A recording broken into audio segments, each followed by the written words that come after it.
So here we have the Honda Jazz on a 13 plate. I'm going to start off by showing you around the outside of the car, and then we'll hop in and run through some controls on the inside of it. From the outside you can see it's a 5-door car with alloy wheels and tinted windows. Let's start off inside the boot first of all. As we approach the back of the car, you can see we have plenty of boot space, along with the 60/40 split folding rear seat, should you wish to increase this space even further. Okay, so we're just going to work our way back around to the front of the car, and then we'll hop in and run through some controls on the inside of it from there. But now that we've done a full circle, you can see it's in lovely condition the whole way round. Just briefly before we climb in, I think it's well worth seeing the interior from this exterior point of view. There's plenty to run through on the dashboard, so let's hop in and we'll do that now. Okay, now that we're inside the car, we're going to start with the dials. Over on the left-hand side, we have the rev counter. We have the speedometer in the middle, and over on the right-hand side, the fuel gauge. Also in the middle, you can see the total miles for the car. They are 36,150.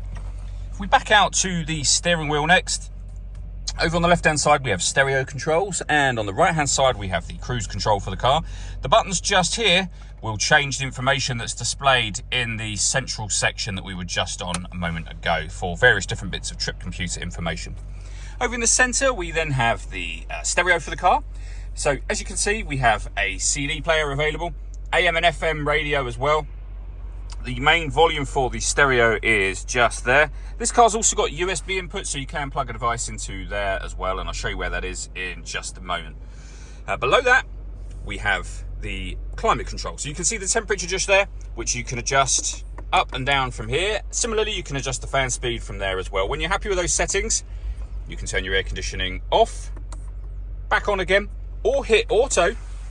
The car will now maintain the temperature you've asked for by taking full control of the fan speed and the direction of the air for you, which you can adjust manually just here. Any manual adjustment, as I've just made, will turn auto off straight away and allow you to put it back on your own settings. You can also recirculate the air that's in the car. That's a great way of heating it up or cooling it down quickly in here, depending on the temperature you've set. And you can bring in fresh air from outside the car, of course. Underneath that, we have a 12-volt charging socket and the USB input, which I mentioned just a moment ago. And we then have a 5-speed manual gearbox as well. The last thing I wanted to mention is the paperwork, etc. that we hold for the car. So you can see there the V5 registration document, 2 keys and the service book. Any vehicle that we sell, if it requires a service or MOT within the 6-month period after the point at which we sell it, we would do those for you as well. All that leaves me to say is thank you for taking the time to watch this video. If you'd like to come and see the car in person and have a test drive, please feel free to give us a call here at Watson Cars. We'd love to hear from you soon.